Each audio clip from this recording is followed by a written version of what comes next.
nalagay yung gunting? Pakakuha ko lang ng gunting. Nakita nyo ba na may dala akong gunting? Saan ko nilagay? Kita nyo? Ang puso ko ay para sa inyo. Hindi ko na ipa-plastic. Ayoko din naman ng plastic. May hugot din, no? Char lang. Annyeong! Hi everyone! Welcome back to my channel. This is Pinay Mom in South Korea and spend time with me to netizens. Samahan niyo ako mag-ayos ng closet namin today.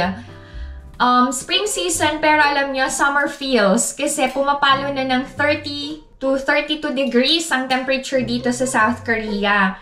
Para sa amin na nakatira sa Korea, mainit na yun. Pero syempre, hiyang-hiya naman ako sa inyo na nasa Pilipinas kasi ang temperature sa atin ay pumapalo ng 47 to 50, diba? Kapag sinasabi ko na mainit na sa Korea tapos 30 lang ang temperature, ayun, parang may inis kayo sa akin to netizens, no? Tapos bilib na bilib din naman ako sa atin.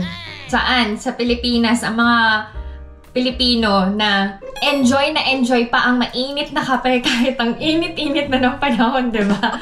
Coffee is life talaga sa atin sa Philippines, no? Anyway, good luck naman sa init ng katawan. Kape pa more. So yun, napapalo sa legs, eh, no? Ano ang gagawin ko? Nakalimutan ko ito netizen sa sobrang dami ko ng daldal. Mag-aayos tayo ng closet. Kakain muna ako ng lunch bago tayo magpunta sa Daiso. Samahan niyo muna akong kumain ng lunch to netizens, ha? Let's go sa kitchen. Yung ulam ko ngayon, handa ni Alex sa birthday niya. Titikman ko na. Meron akong in-order sa friend ko na barbecue. Kasi gusto ko nga Filipino style yung handa ni Alex sa birthday niya. Kaya nag-order ako. Uunahan ko na ng kain yung birthday celebrant. Magpapainit lang ako ng 2 sticks. Ito yun. Painit na natin.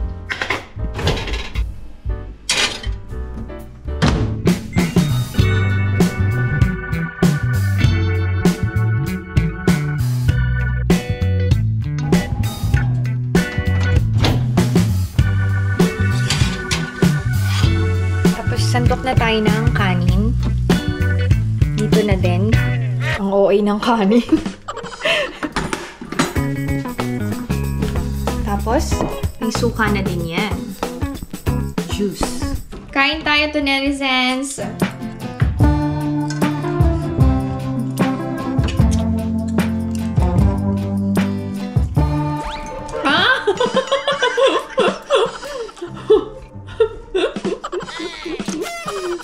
Ang kalat. Ano ba? Masik yung taba. Habang kumakain ako, magchikahan tayo. Na-mention ko sa isa sa mga vlogs ko na nai-inspire ako kay Tony Gonzaga. Tapos, sabi ko, hindi ko maintindihan bakit siya nababash ng sobra-sobra. Iba-iba yung opinion ng mga tao. May mga nag-comments na maging careful ako sa mga sinasabi ko, sa topics, sa politics. Actually, nire-respect ko yung opinion nyo to netizens.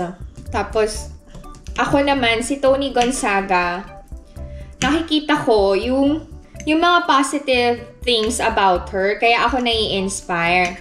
Start yun sa relationship niya with her husband, na kinip niya yung virginity niya hanggang sa makasal siya.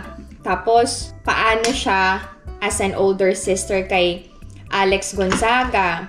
Paano siya as a daughter. Hindi porket hindi nyo gusto si Tony Gonzaga, kailangan hindi ko na din siya magustuhan. Nakikita ko si Tony Gonzaga as a person. Yun nga, as a mom, as a wife, as a sister, as a daughter, tapos as an actress. Pinapanood ko yung mga pelikula niya before. Gustong-gusto ko siya, the way she talks, the way she speaks. Parang daming laman. Kaya hindi na ako sumagot sa mga comments. Kasi, nire-respeto ko din yung comments nyo. E, pananaw nyo yun eh. Nag-voice out lang din kayo ng gusto nyong sabihin. Kagaya ko, shinare ko sa inyo yung tingin ko kay Tony Gonzaga. So, kayo din may karapatan yan. Wag lang gumamit ng below the belt na words. Kasi pagka ganon, wala ning respeto nun.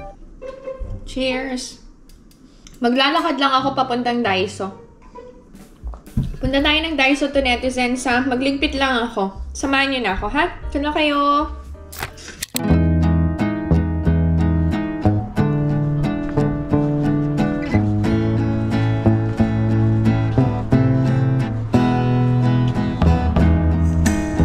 Maglakad-lakad tayo to netizens.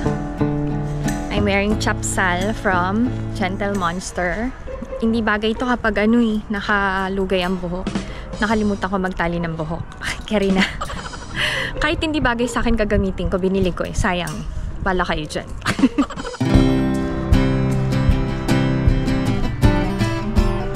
Daan nga ako dito sa playground. Walang nagsiswing. Mag-swing ako. Samahan nyo na ako mag-swing to netizens. Dati ang mga kids yan, dito naglalaro. Kasama ko pang nagsiswing. Ngayon, walay na. Dito or dito? Alin? Right or left? Doon tayo sa right. Doon tayo sa tama.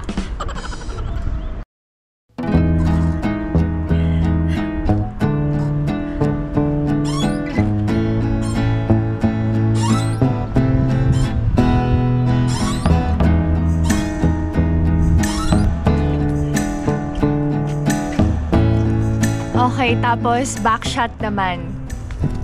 Yung backshot, yung left swing naman gamitin natin.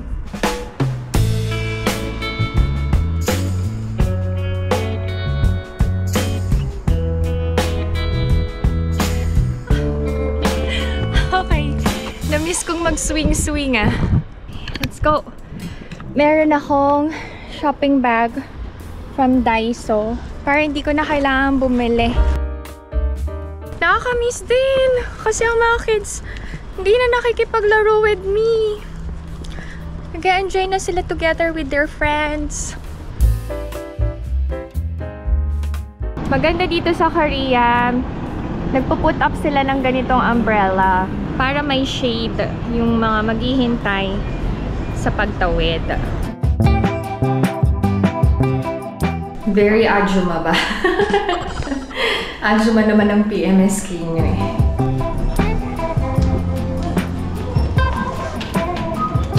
Welcome to Daiso. Okay. May carnation na kasi Parents' Day. Ganda. Dito sa Korea, walang Mother's Day and Father's Day. Pero merong Parents' Day. Sineselebrate yan every May 8th. So, we usually give carnation flowers sa mga Korean parents. Ganda lang.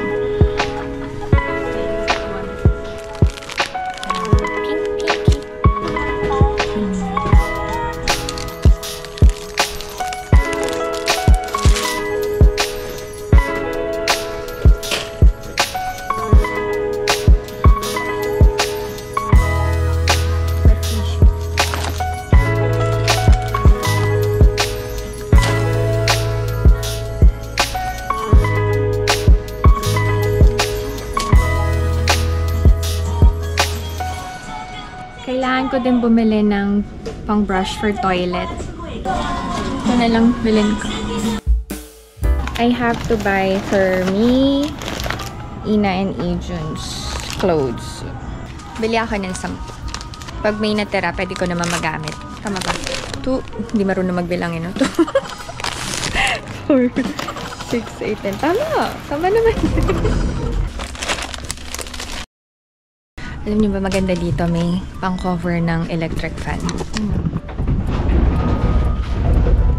Tapos pang-cover ng aircon. Pero hindi ko kailangan bumili ng cover ng fans.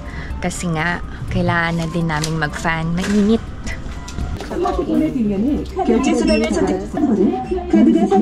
Okay, pag kailangan mo ba ng shopping bag, ako hindi ko kailangan.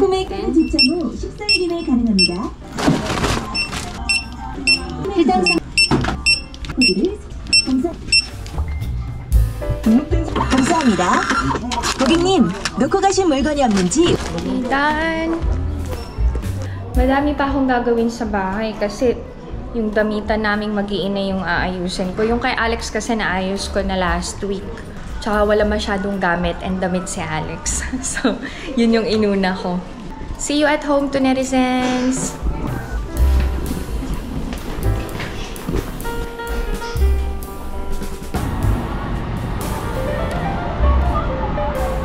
Dadaan ako sa Subway. Bibili ako ng sandwich. Merienda ni Ina. Examination day nila today. Maaga uwi niya. Tsaka pagod utak nun. Hanggang madaling araw nag-review kagabi. Hanggang madaling araw tapos kagabi. Anyway. Total nasa labas na din naman ako. Si Ijun kasi di mahilig sa sandwich.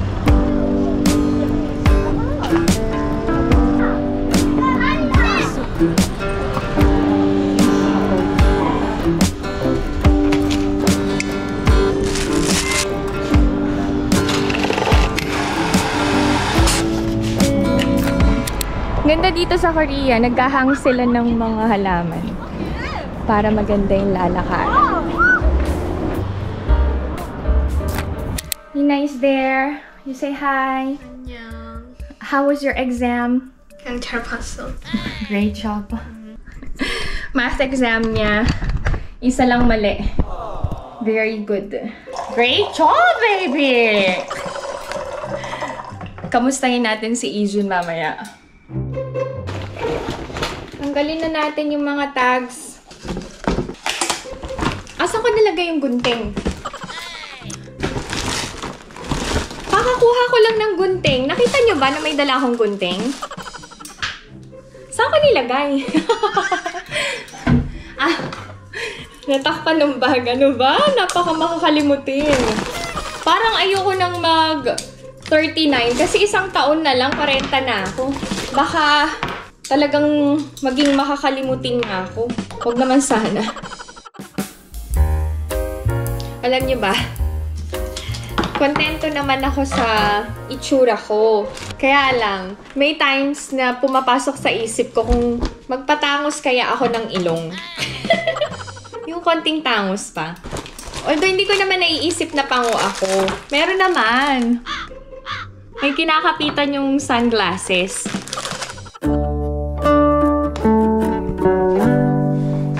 Ito, kailangan ko ng palitan.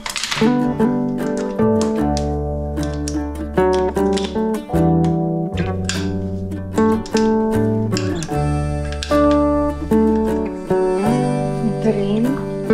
Okay. Yan. Siyempre, magugas na tayo ng kamay. Clean, clean, clean. Kita nyo? Ang puso ko ay para sa inyo. Ang dami kong alam eh, no? Ang dami na nating nagawa to, netizens. Yung pinaka pag-aayos ng closet, hindi ko pa rin nasisimulan. Ano ba eh? Mag-aayos na ako. Yung kay Ijun muna unahin ko. Yung mga hindi niya na nagagamit, itatabi ko na. Ay! Ito yung handbook ni Tuki nung first birthday niya. Tinatago ko pa. Tapos ang handbook nung 5 years old siya. Apaka-cute. Tapos, ito yung first uniform nilang magkapatid sa kindergarten. Nasa loob yung kay Ijun. Ito yung ginamit namin, family tea. First birthday ni Ina. Wala lang, parang maiiyak ako. Ang bilis-bilis ng panahon. Ang lalaki na ng mga bata.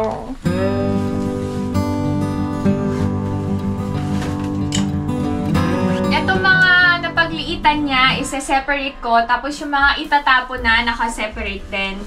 Tapos yung mga kailangang itago, yun yung ilalagay ko sa plastic.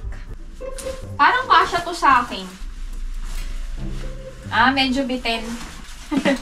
Sayang eh. Ipamimigay ko to sa susunod na taglamig.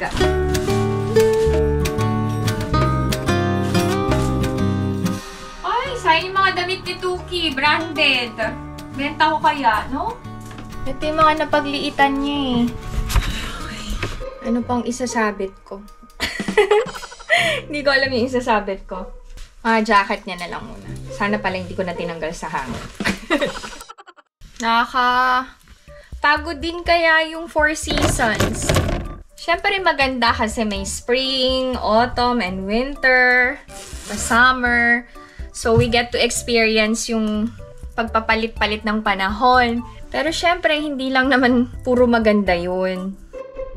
Oh, ito yung mga damit niya. Oh, tinitingnan ko palang napapagod na ako. Ito yung mga napagliitan ni Ijun eh. Pagsasama-samahin ko na lang. Ito yung gifts ng Tunetizen sa akin. Gamitin ko nga. Nawala na sa isip ko yan. Gamitin ko. Pero naalagaan ko, bigay nyo Tunetizen sa. Ito yung old taekwondo uniform ni Ijun. Isabit ko nga. Kahit hindi niya passion yung taekwondo. At least nag-taekwondo. Tapos nauso yung Squid Game, di ba? Yung uniform, oh. Dami nating trabaho, mga mommies, no? Kaya kayo mga mister dyan, ha? Huwag niyong kalimutang i-treat ang mga asawa niyo. Bigyan niyo ng pampasalon, pang shopping. Kasi kami lahat yung nag-aasikaso sa bahay. Pati sa mga anak. Lahat-lahat na. Kaya pag nag-request sa inyo and meron naman kayong extra, hayaan yung ipamper din ng mga asawa niyo yung sarili nila. Okay ba yun? Sabi niyo okay. Okay. So, ang ilalagay natin dito ay ang mga pang-summer. Pwede na natin gamitin yung binili natin sa Daiso. Perfect ang size. Yung mga pang-lamig ni Ijun muna yung ilalagay ko.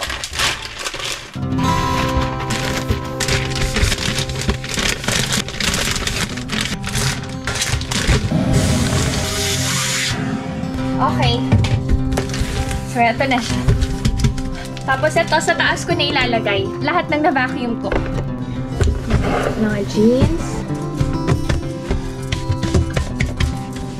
Mga shorts.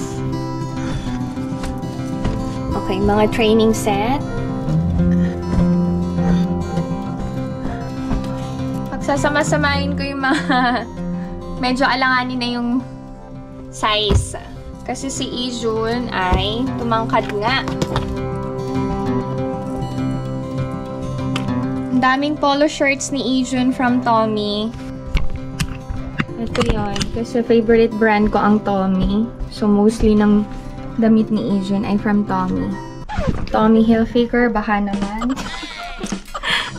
Tapos ito ay galing kay Ate Deng. Polo Ralph Lauren. Dito ka na lang lagay yung towels. Tapos si Ijun, madaming napagliitang brief. Itatapon na yan. Nagpiting ko na. Alam niyo itong mga brief na to? Galing pa to sa shop ni Omoni before. Tapos madaming running si Ijun na napagliitan niya na. Itatapon ko na din. Masikip na to sa kanya eh. Pero kahit medyo maliit na, ginagamit pa rin niya. Hindi mareklamo si Ijun sa damit. Kaya palagi ko siyang binibilan ng magandang damit. Pero ang problema, na-stain, nabubutas, napupunit, yung mga ganyan. So, may iiyak ka na lang kasi ang mahal ng bili mo, tas ganun yung nangyari. Pero, part of growing up, carry na.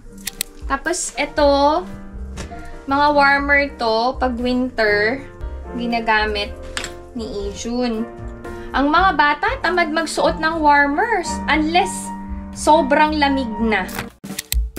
So, okay na yung kay Ijun. Meron akong mga hiniwalay na napagliitan ni Ijun. Ibibigay ko sa isang Tunetizen na nakatira dito sa Korea. Ito yan, inayos ko na. Dahil yung kay Ijun, thank you Lord. Tapos ito, yung mga itatapon. Samahan nyo na akong lumabas, Tunetizens. Tapon na natin to. Hindi ko rin naman mabubuhat lahat. So, unahin ko nang i-dispose yung kay Ijun. Mabigat din to, ah.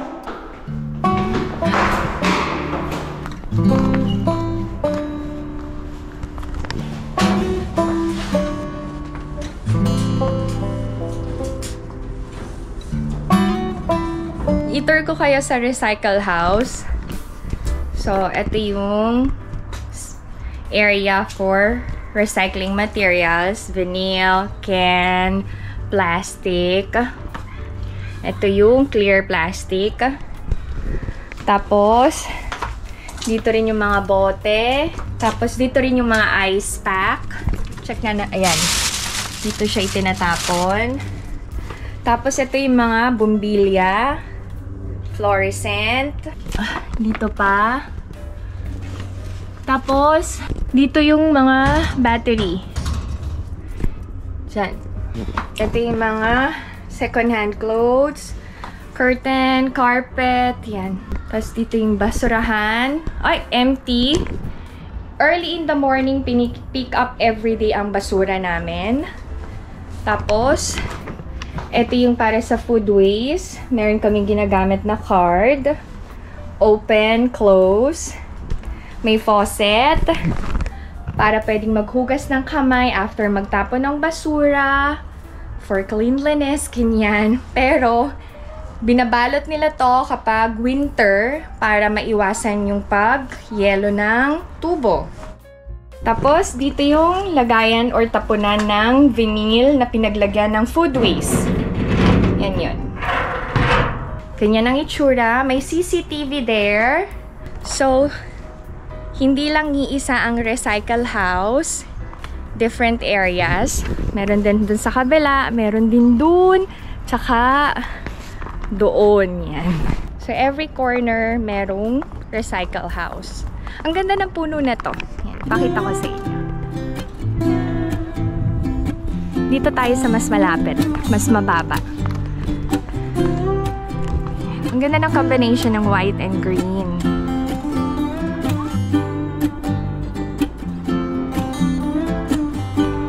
Akyat na tayo kasi hindi pa tapos ang aking pag-aayos ng closet. This time, kay Ina naman. Soon, masasakyan ko na yung bike ko. Magbabike na ulit tayo to netizens. This time, yung damitan naman ni Ina yung aayusin natin. Pagod na ako actually, pero kailangan kong ma-accomplish yung kailangan kong gawin. Hindi ko natatapusin yung damitan ko hanggang kay Ina lang yung ayusin natin to netizens. Hindi na kaya ng energy ko. Kasi nakaschedule lang talaga tong pag-aayos ng closet, kaya kailangan kong tapusin and paninindigan ko na. Yan. Tingnan nyo naman. Oh, ang aking dalaga. Walang kaayos-ayos talaga. Ay. Ito yung mga napagliitan niya. Kailangan ko nang i-dispose. Hindi ko na naman alam paano sisimulan. Pero sige. Sige lang. Gawin na natin to. Let's get it on.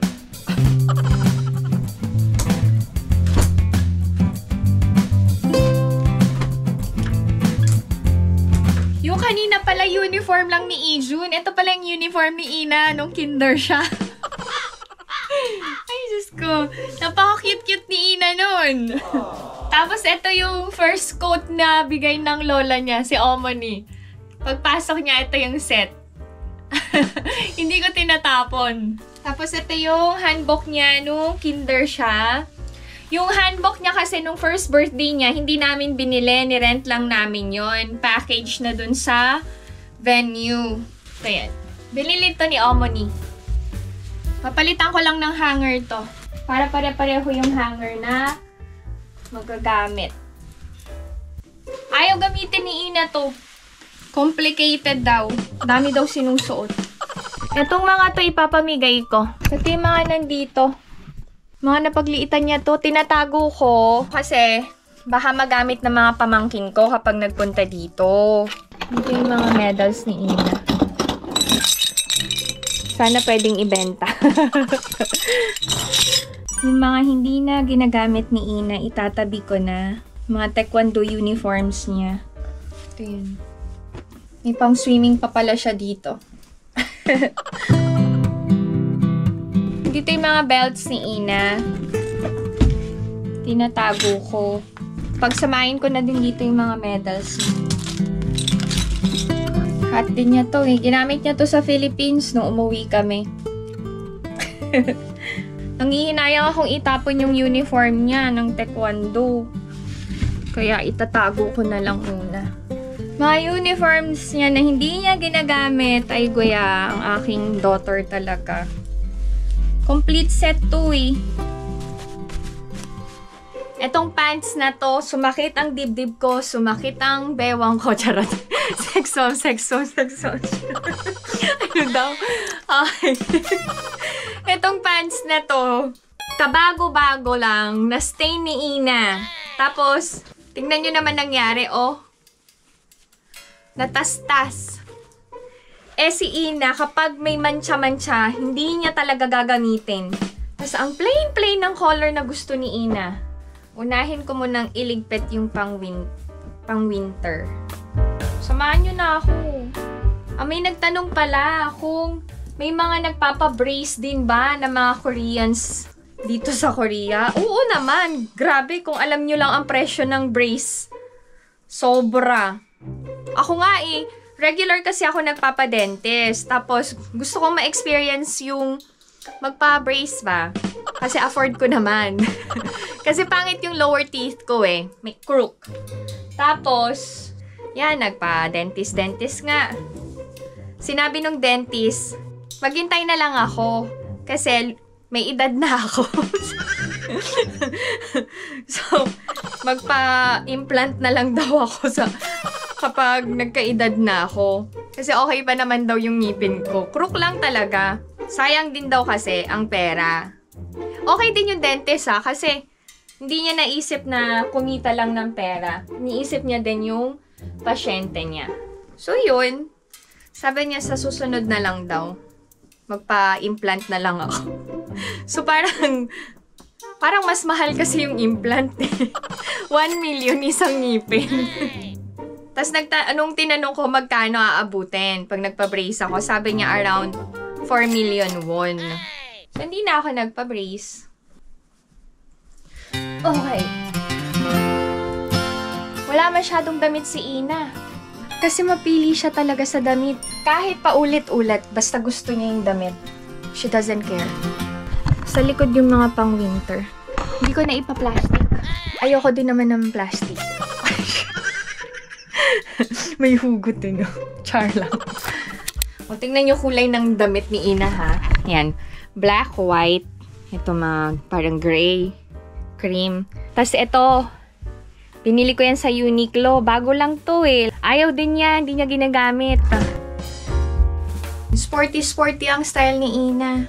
Ang brands ni Ina, Nike, Adidas, 8 Seconds. May nadagdag na isa, Giordano.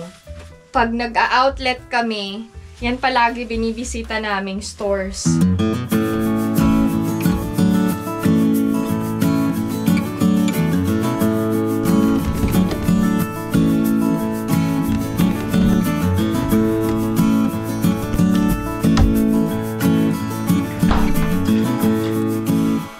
Okay na, nakahinga na ako. Medyo na-relax na ako after ko uminom. Kailangan kong ilagay dito yung ipamimigay ko. Parang pinapagod ko kayo to netizens, no? Kasabay ko kayong napapagod sa lahat ng ginagawa ko. Pero thank you so much, ha? Kasi you stay eh. Kahit napapagod na kayo sa mga pinaggagawa ko to netizens, nandyan pa rin kayo. So thank you so much. Heart. Hindi ako nagbibigay nung mga patapon na. Nagbibigay ako yung mapapakinabangan pa talaga. At saka, sinabi ko na to sa vlog ko before, maalaga ako sa gamit ng mga bata kasi iniisip ko, meron pang pwedeng makinabang.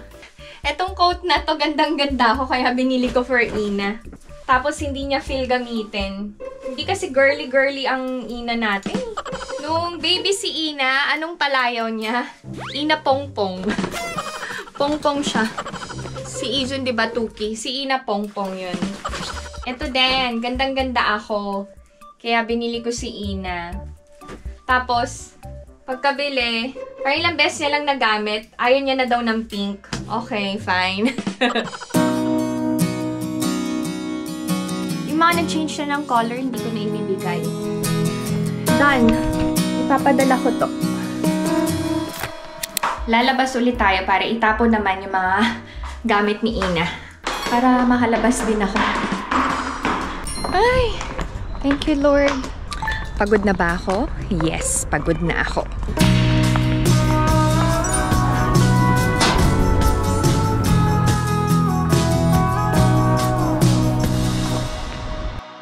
Okay, done ang kay Ina and kay Ijun. Next time na yung damitan ko. Pagod na ako, hindi na kaya ng energy ko. And nafe-feel ko na hindi talaga okay yung thyroid ko. Feeling ko tataas yung dosage ko. Malalaman natin sa pag-visit ko sa doctor. Anyway, thank you so much to netizens sa pagsama sa akin ngayong araw na to. At least hindi ako nainip and yan, nandyan pa rin kayo for me. Ayoko na pag-usapan yung politics. From now on, iiwasan ko na lang yung mga ganong topic kasi kanya-kanya tayo ng opinion and don't worry kasi I don't consider na binabash nyo ako kasi entitled kayo sa inyong opinion and nire-respeto ko yun. Pasensya na kayo kung hindi nyo nagustuhan na nai-inspire ako kay Tony Gonzaga. Hindi ko naman sinabi na idol ko siya. Sabi ko nai-inspire ako sa kanya. So yun, iwasan ko na lang din yung mga ganong topics para hindi na tayo mag-away-away or magkagulo to netizens. Love ko kayo. And alam ko love nyo din ako. Kasi diba gano'n naman sa family, kahit meron tayong hindi gusto sa family member natin, hindi naman ibig sabihin nun, hindi na natin mahal. Kasi iba-iba tayo ng ugali, iba-iba tayo ng opinion, iba-iba tayo ng paniniwala. So, basta family is always family. Kaya, ayun, love ko kayo to netizens. So, thank you so much sa pagsama sa akin ngayon. Once again, if you enjoyed watching this video and new to my channel, please consider subscribing, like, and share. Pinay Mom in South Korea. Stay safe, everyone. Bye! Tulog ako. Antok na ako.